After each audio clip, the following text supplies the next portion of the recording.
This is Guardian Radio, your station for up-to-the-minute news, intelligent, interactive, and engaging conversation. 96.9 FM. The views and opinions of the hosts and guests are their own and do not necessarily reflect the position of the management and staff of Guardian Network.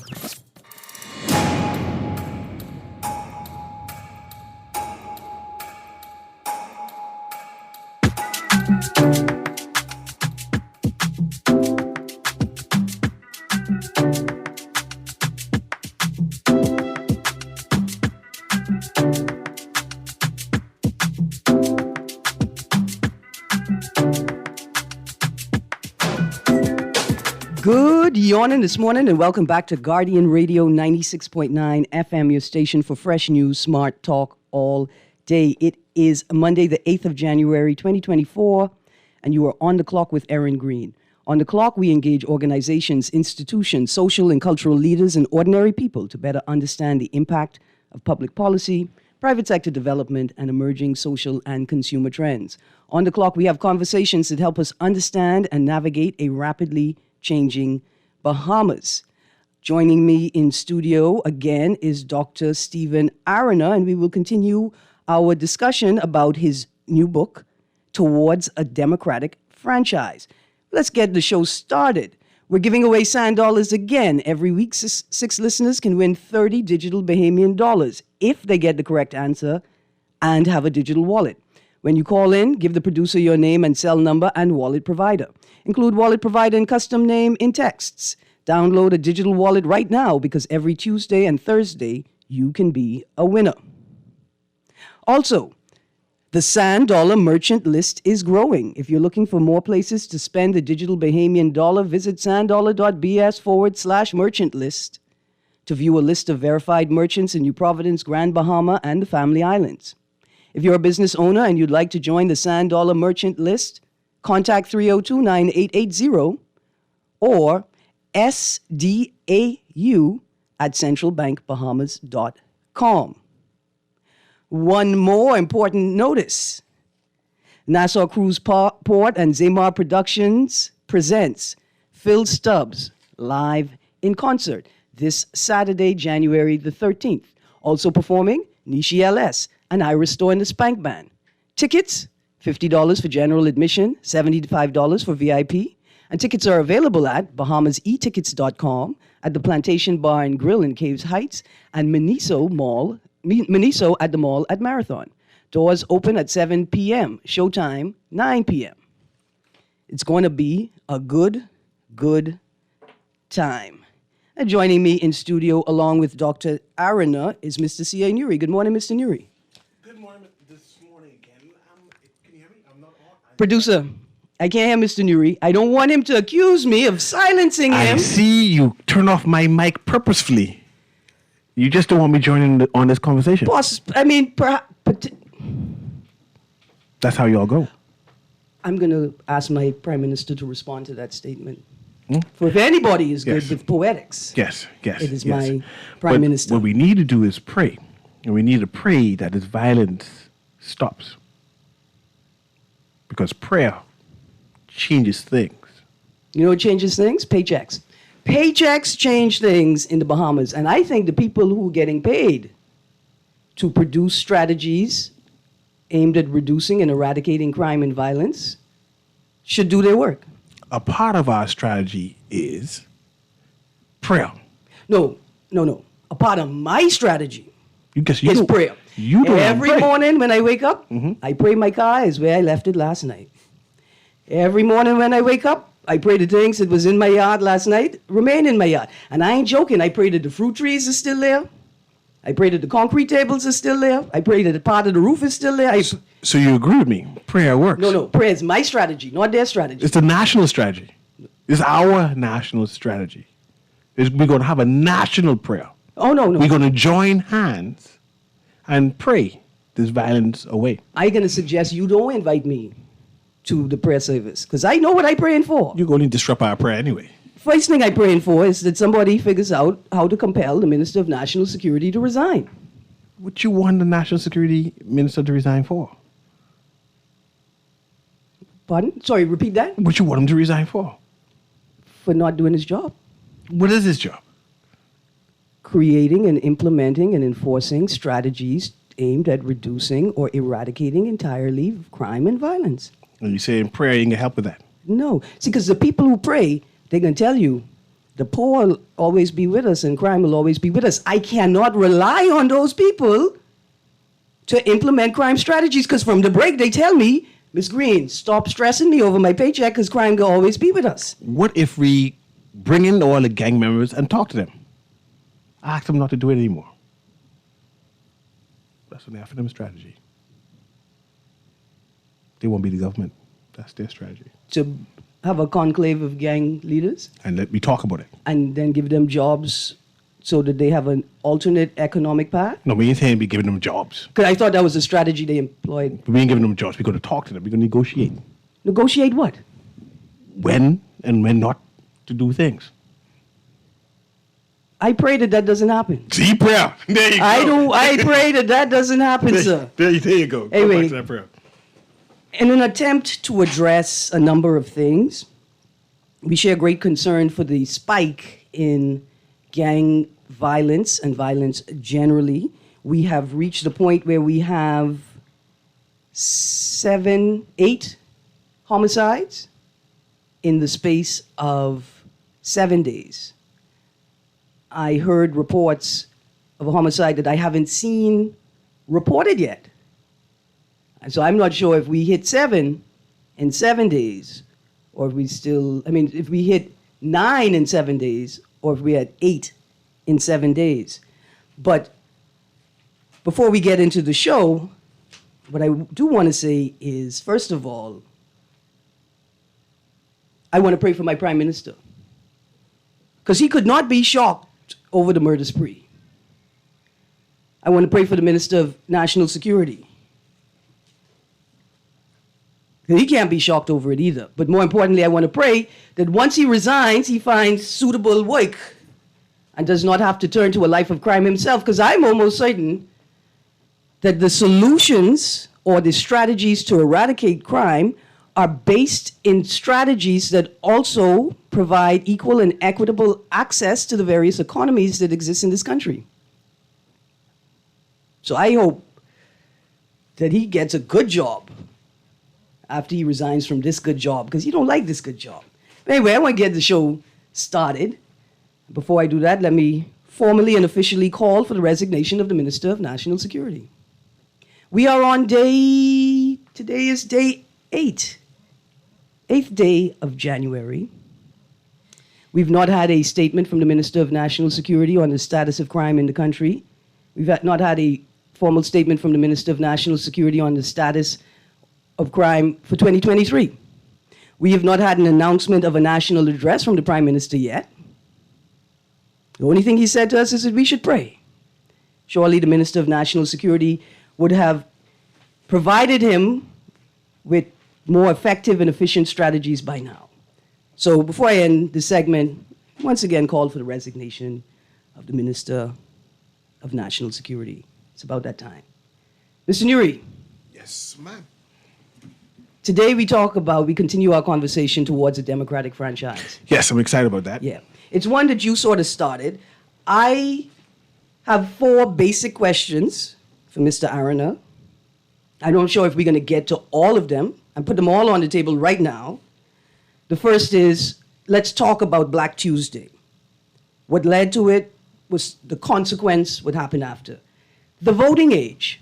So when I went to the presentation that Dr. Erin gave at NAGB on Thursday, a vibrant part of the discussion was focused on election reform and the voting age.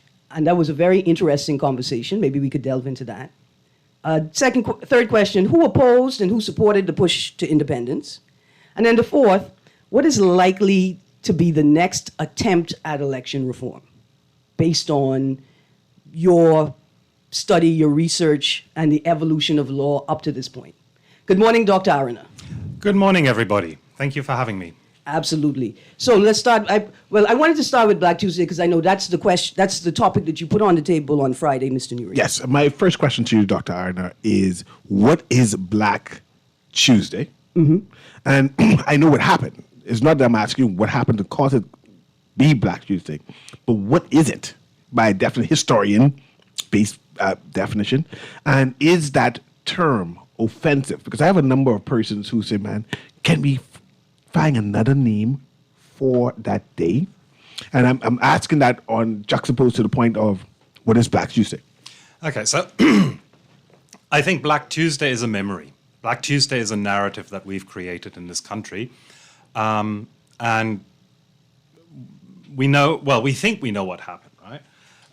What ostensibly happened is that the PLP protested alleged gerrymandering by the UBP, first in the House of Assembly and then outside on the street. Now, the interesting thing is even the sort of authoritative seminal textbooks on elections in the Americas claim that the only reason that the Bay Street Boys and the UBP held on to power for as long as they did was gerrymandering. However, until the Constitution of 1964, the House of Assembly did not really have the power to gerrymander. So the only general election where the UBP theoretically had the power to gerrymander was the 1967 election. So if they tried to gerrymander the 1967 election, they did a pretty poor job at it. Anyway, so 1965, the Constituencies Commission reports to the House saying this is what we want the constituencies to be for the next general election. And then the PLP protests that. The interesting thing is the PLP representative on that commission, a certain A.D. Hanna, had signed off on the report. And then submitted a minority report. Now, let me ask you a question. Is that espionage isn't the right word? Is it like subterfuge? Did he sign off on the report so as not to raise suspicion and make them think he's going along with it, intending to submit a damning minority report?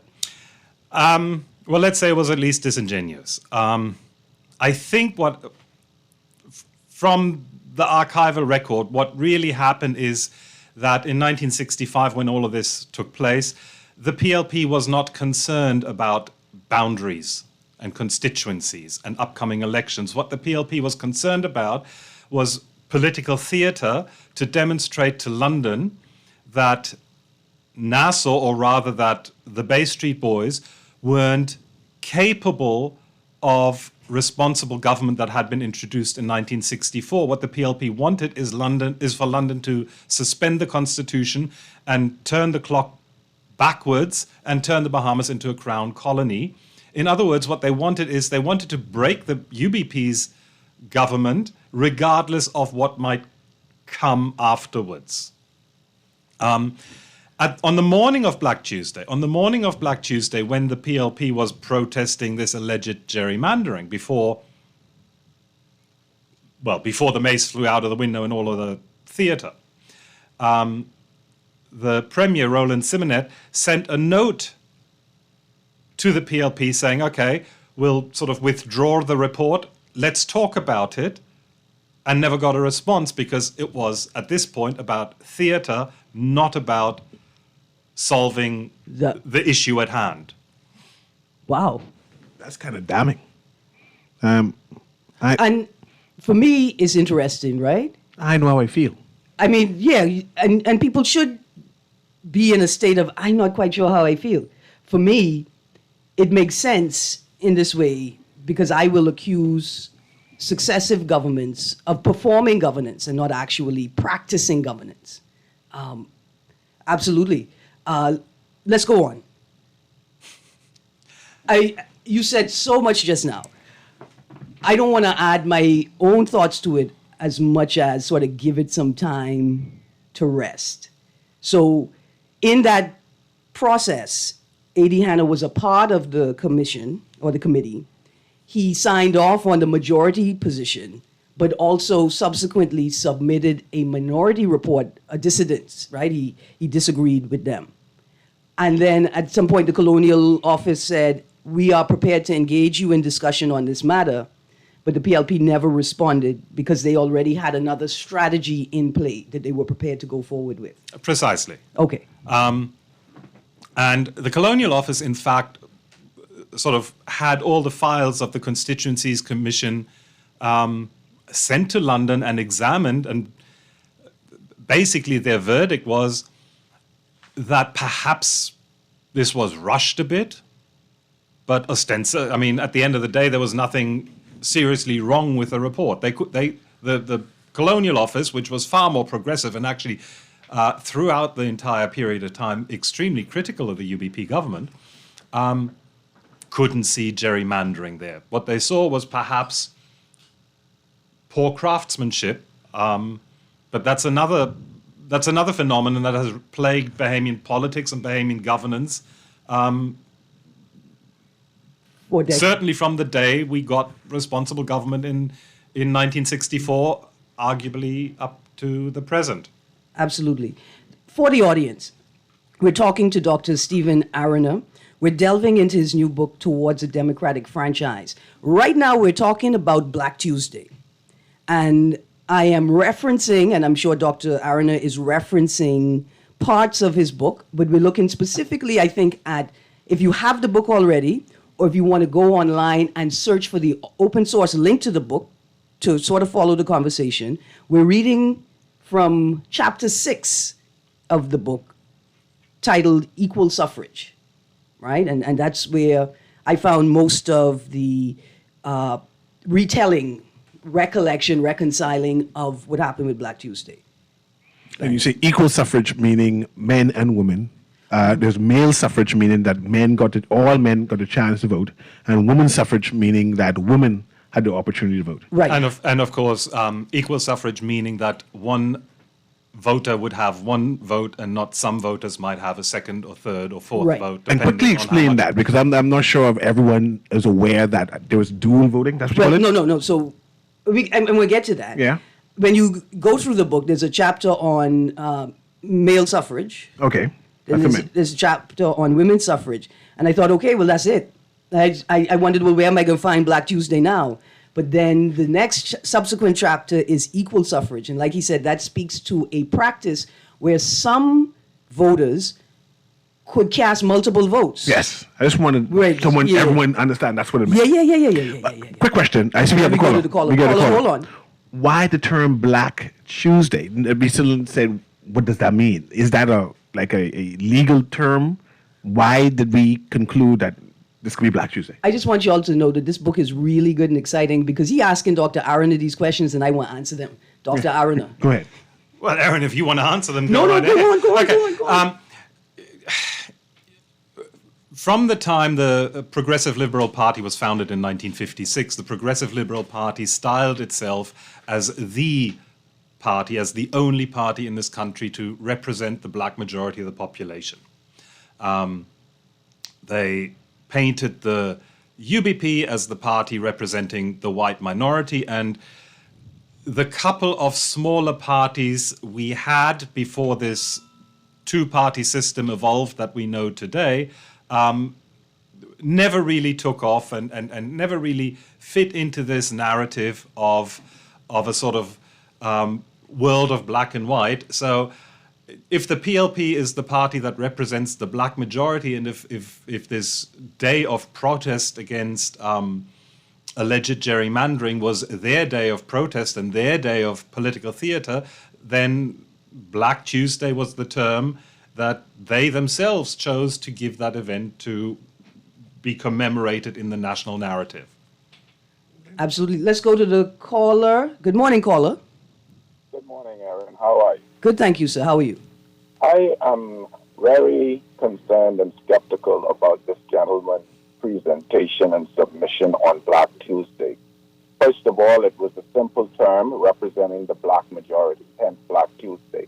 And it was a step towards confirming and consolidating majority rule. The problem I have with your presenter, be he an academic or not, is the fact that he is speculating on things that happened within the party without having any proof of what he is speculating on. You cannot make an assumption that persons, organizations, or individuals came up with a plan as cohesive and as important, as solid as Black Tuesday was, to push away the apartheid system that my parents faced, and come on the air or write a book and base that book primarily on what I would call pseudo speculation because you want to push a certain agenda. He is trying to rewrite the intentions and the actions that happened on that fateful day. So caller, I'm speculating from the tone of his voice. Caller, let's talk. Caller, let's talk. Have you read the book? Listen. No, caller, have you read the book? No, I have. Caller, I will put you on pause because I would like to have a conversation with you. You've made a very strong statement. As someone who has read the book, I want to talk to you. I am a student of history. Have you read the book? To tune in. Producer, press pause for me. Don't go anywhere. Don't go anywhere. Press pause. So, I've read the book. I want to read for you some of the excerpts so that maybe you could get a sense of where Dr. Erin got his information from. If you'd heard the show on Thursday, we'd spent a lot of time talking about the creation of the book, how it was created, why it was created, where it was created, the dynamics of it. Dr. Erin has spent a lot of time in London reading the original copies in the archives. And one of the things that I found interesting is Dr. Erin, he discusses the differences in perspectives on what had happened given by people who were there at the time. So if I could take a producer unmuted. Good morning, caller. You still there? Yeah, I'm still here. Would you let me read to you something? Before you get there, let me say this. In my defense, yes. I did not read his book. I happened to tune into your show. Mm-hmm. And what I am hearing, like everybody else, 99% of your listening audience, Mm-hmm. what we are hearing is what I could consider a lopsided view to cast dispersions on the genuine intent of the men and women that carried out that action on the day. That is how your guest is coming across. No, that's how you're receiving what he's saying. Offensive. So, thank you very much. Thanks. You going to hold on? You don't have to. So let me read the excerpt. Then, according to the Tribune, the following scene unfolded while Pindling spoke. Quote, "We tried to lay our cards on the table.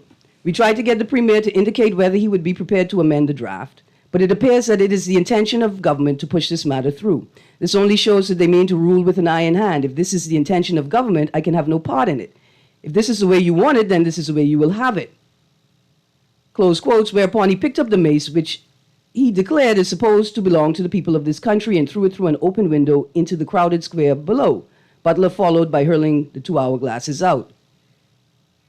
Pindling and other members present on that day then marched out of the House of Assembly, addressed the demonstrators outside. Within 20 minutes, a magistrate read the riot act and the police dispersed the crowd. In his account, Hughes largely followed the Tribune's reporting and left open the question of whether or not the day's series of events had been planned and scripted by the PLP's leadership. In contrast, Creighton and Saunders tell a slightly different story. I just want to say to you, I just read that straight from the book, so you could get a sense of how the book is written. Dr. Erin has found documentation. It's not his own words. And he presents an argument to you, laying all the pieces on the table. There's an open source link available. I'd like you to buy the book. I think it's every household should have it, like you should have the Constitution, you should have the ABCs of business, you should have your book of faith, you should have this book. But there's an open source, so go online right now and search it. Towards a Democratic Franchise, Dr. Stephen B. Erin, right? He went to London. He's reading straight from the records that are the official records, documented information. The next thing I want to say before we continue the conversation is, you think the PLP can tell you their fishes stink? So asking Dr. Arna, is it important to do a critical analysis on such topics, like on a Black Tuesday, to have a comprehensive appreciation of what it is, what it means to different people? The caller mentioned that it was important for Black people. It was a Black movement. But did white people vote for the PLP? Was it a only Black movement? Historical wise, did the PLP make overtures to white Bahamas, even red Bahamas, Long Island red, Spanish well Bahamians? I want to know if that happened or it was racial, one set versus the next. Well, it's a definite yes and no answer. If you look at the history of the Progressive Liberal Party, you have your answer about Long Island right there. Because who founded the PLP? Right. But I think, to answer your first question, I think there's a sort of misunderstanding about what history as an academic discipline is. Right? Too many people view history as a sort of series of events where it's important to remember who did what on what day. Mm-hmm. And history as an academic discipline doesn't just ask who did what on which day, but tries to ascertain why they did it and which consequences that had in the immediate aftermath, in the midterm, and in the long term. And in the long term, that sort of boils down to the national narrative, as in how do we as Bahamians today remember our history? Mm-hmm. And every generation will reevaluate its history, which explains why once upon a time there was a statue of a certain Spanish-Italian sailor man in front of Government House and why it's not there today anymore and why very few people want it back. Mm-hmm. Right? All of that is part of history.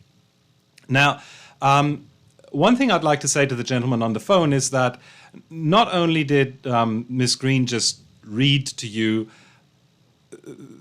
the passage from my book where I try to present the version of Colin Hughes, the version of Gail Saunders and Michael Creighton, essentially going back to presenting the version that Lyndon Pindling told his supporters. But in that passage, every sentence, or at least every other sentence, has a small footnote at the end. Absolutely. And in a history book, these are probably more important than anything I can say on the radio now, because these footnotes are references, and every single one of these references points you to the exact page of either a book written by another historian, or in most instances in my book, will point you to the exact page of an official file contained in the archives. So if you don't want to take my word for it, go to the archives, give them the call number. In most of these cases, the National Archives in Nassau may have a copy of it, but the originals are all, unfortunately, in the UK. Mm-hmm. But with those references, it's a matter of minutes to get them, and the National Archives in the UK, unfortunately, you have to pay for it, but would even digitize it for you and email it to you. Absolutely. Absolutely. Let's go to this next caller, and then let's get back on the track, because that's a whole nother conversation that I'd love to get into. Good morning, caller. Yeah, morning, Erin. How you doing? Good, thank you. Yeah, it's as I was tuning into the show, is just something what Dr. Arna said just now.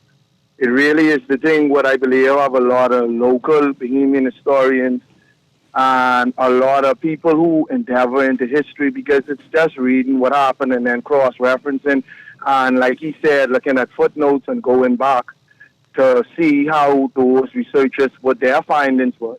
Mm-hmm. One of the problems what we have, especially with documents being kept in the UK, we have the credibility now that I think is being put in question by a lot of these historians that is not of African descent. We have seen a lot of inconsistencies.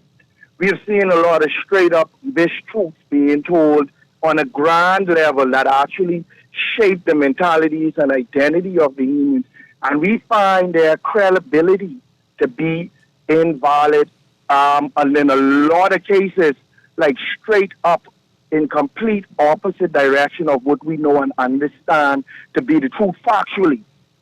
So my greatest concern, especially with history and who's being taught it and how it is being taught and who is teaching it, is that we need to have a different persuasion, in my view, that is not funded by the UK or America, and have that information presented. And then let's have all historians actually debate the validity. Because with the information we have now, the problem is that the people that first presented it to us just presented it filled and riddled with mistruths. And that is my vice. I really appreciate that argument, and I'll say to you, it's a matter of trust. It's a matter of trust. I don't want you to think that I'm being flippant with your commentary, though, caller. Right? What you say is sound. And then I say to you, right, in this rendering, in this rereading of Bahamian history, I got a couple of questions for you. To what extent has the PLP documented this history themselves? To what extent has the state documented this history themselves?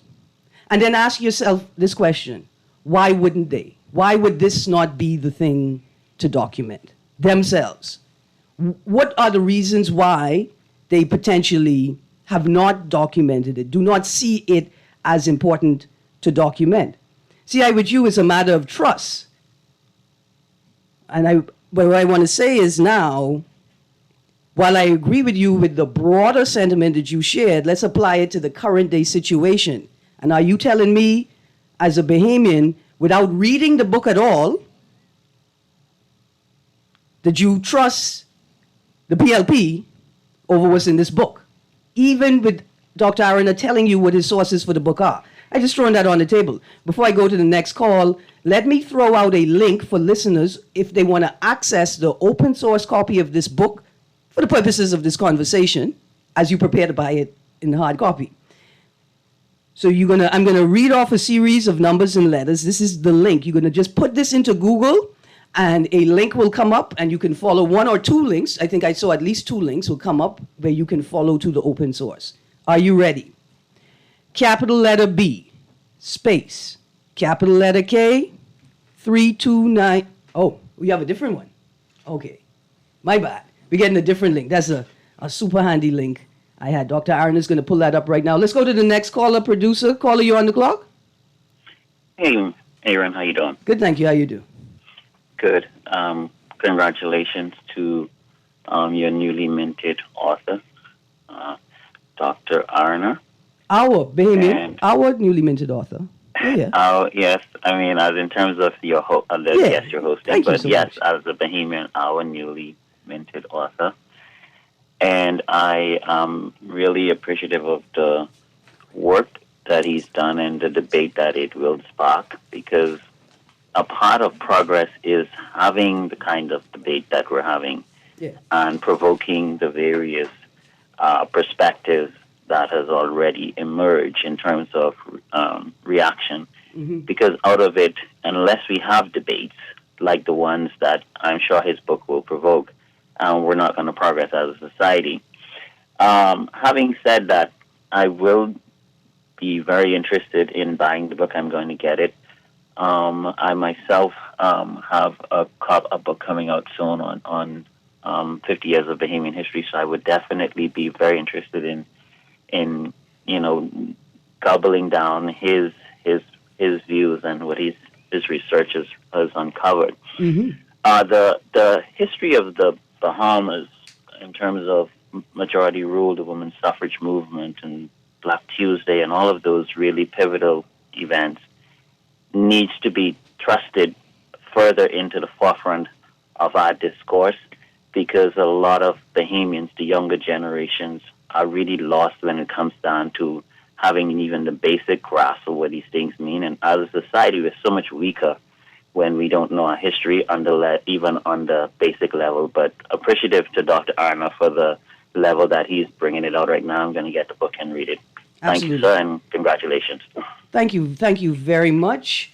I'm going to read the link before we go to a break. Producer, go to a break. Catch myself. Okay, here we go. It's a bit long. Here's the link.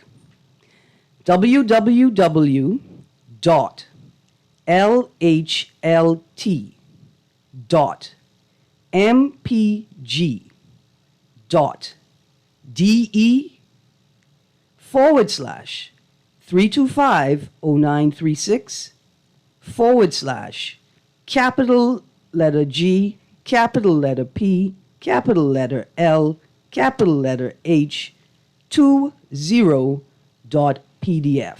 And I will, at the end of the shows today, I will post this link on the Guardian Radio Facebook page.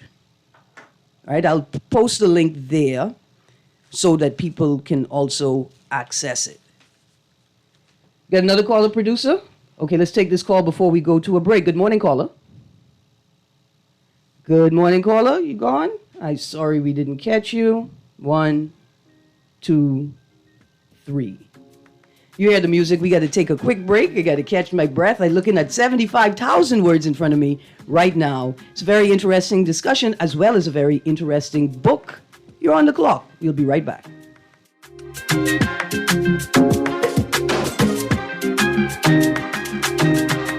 Nassau Cruise Port presents Phil Stubbs Live at the all-new Nassau Cruise Port Amphitheater, January 13th. Gates open at 7 p.m., showtime 9 p.m. Book your tickets now at BahamasEtickets.com. General admission $50, 75 VIP.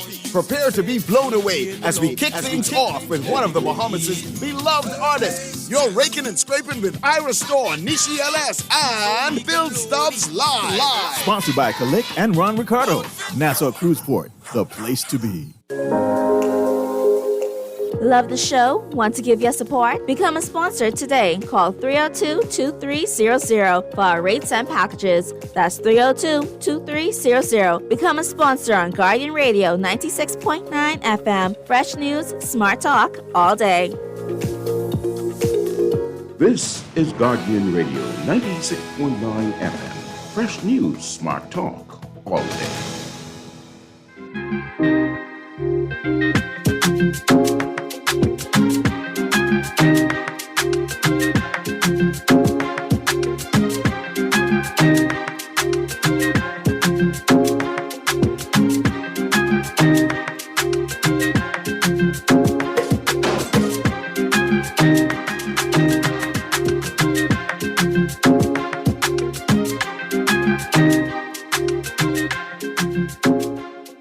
Guardian Radio 96.9 FM, your station for fresh news, smart talk, all day. Joining me this morning, both Mr. C.A. Nuri and Dr. Stephen B. Erin, the author of the new book, Towards a Democratic Franchise. We've been delving into Chapter 6 of the book on equal suffrage. We've actually been focused on Black Tuesday. We got a call. I know you want to say something. And especially how Black Tuesday, the celebration of it, is on Wednesday. So that's why I find it significant. But what I'm so impressed with this book is the various footnotes. Right. Like Dr. Arna went in detail, the cut and paste to include where you can find the references from it. And then to have a response or a commentary from UK, the Colonial Office, included in the book itself is impressive to know. Say, oh, this is what they thought about us. This is what they were saying about what is happening in the Bahamas. It's also helpful, right? It builds the broader context. Yes, a broader context. And like Dr. Arana said, the reading of history is a comparison of notes, right? And you reconcile what it is that people have said to ascertain almost like a common thread. And the book contains not just his own thoughts, but actual source material from the actors at play. I know we're going to the call right now, right? Yeah. But the PLP has been critiqued that Black Tuesday is their holiday and that the wider the Bahamas does not celebrate it. I was beating Dr. Arna whether white Bahamians can celebrate this holiday also. Like, right. What does it mean with the term Black Tuesday in the narrative, and whether the PLP coming into power also empowered the wider Bahamas? Because I know in history books, they said that varying Bahamians were disenfranchised, right? They had poor white Bahamians who say, man, I vote in PLP. Right. Right? I want to know that narrative. Is that narrative included? And then as you ask that, right, I would ask, who did the PLP belong to, right? Because at that time, I just imagined everybody who wasn't UBP or directly from Britain would have been PLP at that time. So this idea of, is it? I just saying. I want to throw it out on the table. Remember, Bradley Roberts voted UBP. I see. That's a The women them voted UBP. That's the other side of it, right? You talking about black people with a affiliation to UBP. We talking about European descent people with an affiliation to the PLP. And so was it the same? You had some people, some European descent people, whether they Long Island red or Eleuthera yellow or Abaco white, they were aligned with the PLP when you would have expected them to just wake up and say, I breed UBP. Well, the first thing I actually have to say, I think, Nuri, you just, I think, confused Black Tuesday and Majority Rule Day. Thanks. Because they're commemorating different things, and Black Tuesday, to the best of my right. Forgive me. To the best of my knowledge, is not a public holiday in the country. Right. Yet. Right. You're absolutely right. Forgive me. Yes. Now, the other thing is, there were a couple of other parties during that time, right? Yeah. Now we essentially have a two-party system, the PLP and the FNM. I'm not going to go into the third and fourth and what have you parties right now. For the past, I don't know how many decades, only those two have been relevant. Before this two-party system emerged, there were attempts to have other parties. Many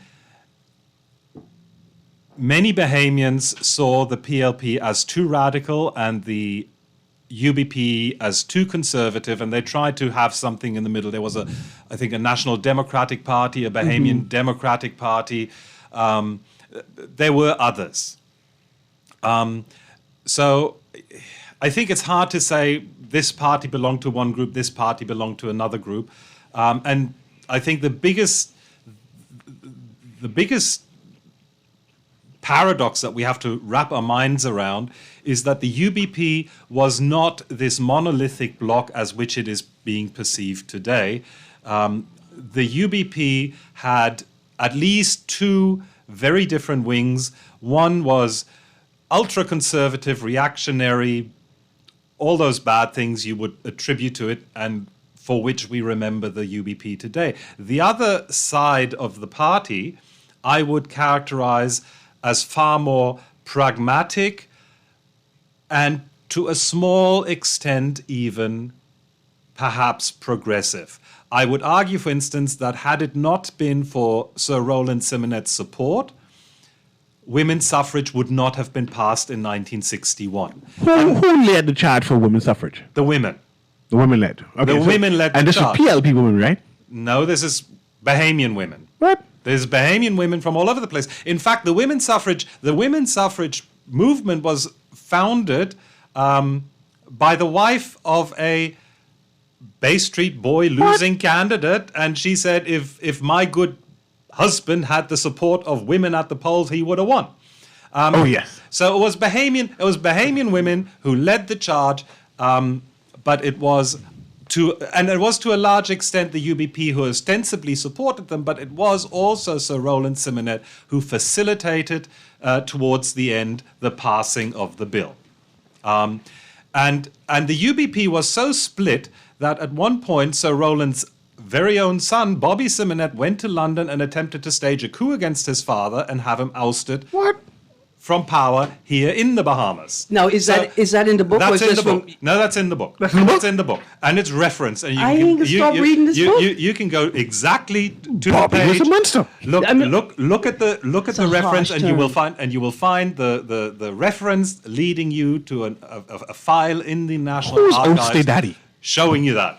So the UBP FNMs. the UBP was really at least two different heads of the same serpent. You want to go to the caller or you go to Listen, okay, we go into the caller. Caller, I see you there. Good morning, caller. Call going once. Call, you still there? Go ahead, Erin. Go ahead. I breathe in. Everybody take a deep breath. Okay. Towards a democratic franchise, suffrage reform in the 21st century Bahamas, written by Dr. Stephen B. Erin. So we've been focused on Chapter 6, Equal Suffrage. Now, which chapter we can find this story about the coup? I got to read. I would have to look that up again. Okay. I mean, it's 320 pages. I don't remember That's okay. which page everything is on. He's a teacher. He said, go read the book. Yes. The good thing is the PDF, you can search for things. Exactly. Yes. I want to ask, in terms of the planning of Black Tuesday, the turnout of the mace, the turnout of the hourglass. I had a text, and hopefully Erin can find it so you can read.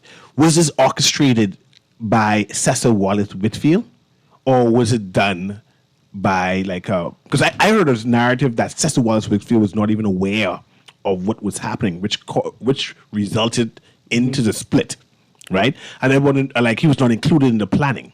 And I wanted to know that who were the proponents who said, man, we're going to plan a boycott, we're going to throw the mace, we're going to throw the hourglass.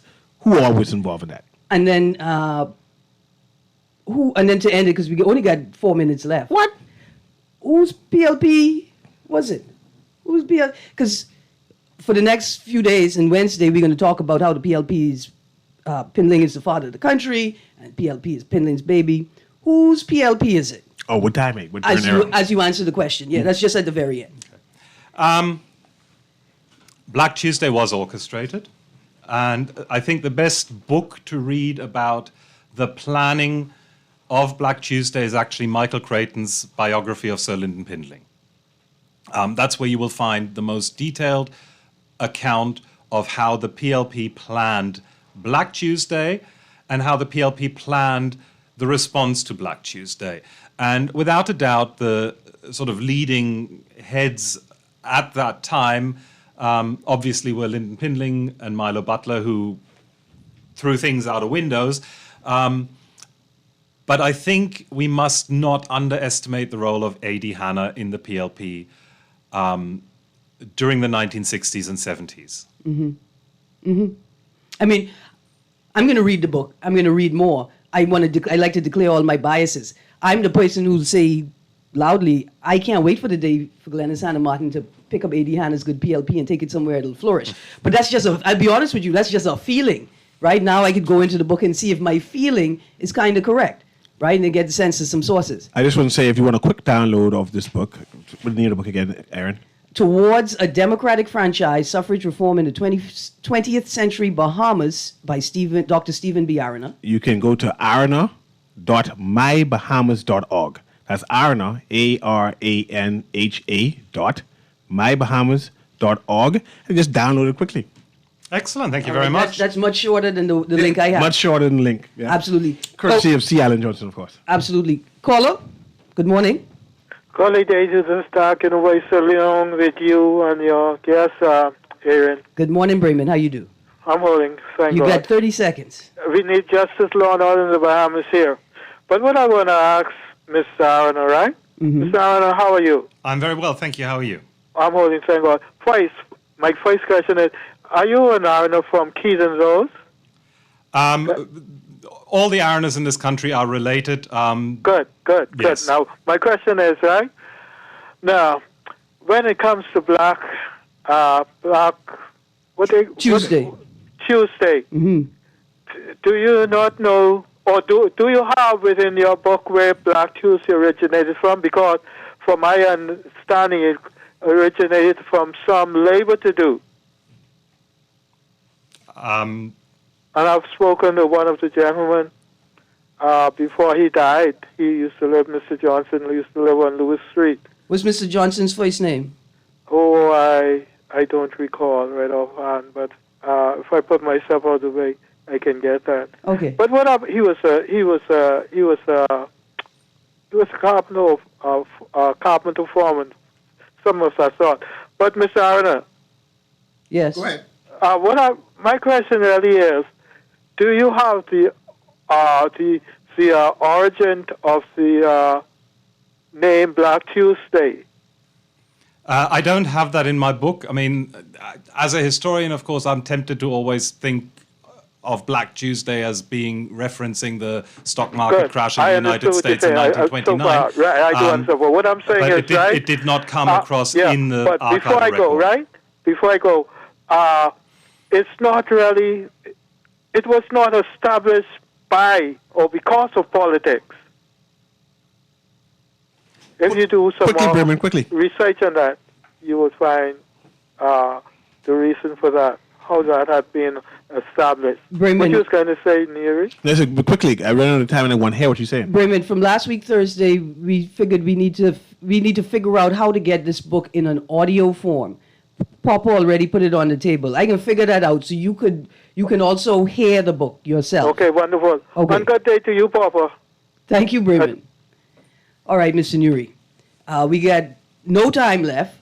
Let's repeat the link for the open source. Repeat the link for the book. I can do that right now, but you do your wrap up so I can find it again. Dr. Arana, I want to thank you. I'm going to have to ask you to continue this conversation via Zoom once you return, once you leave us, return to the land of snow and cold days. We apologize for that. We couldn't create a multinational agreement to send you some sun up there in Germany. It's been a fascinating conversation. The book is a great read. I want to say thank you for writing it.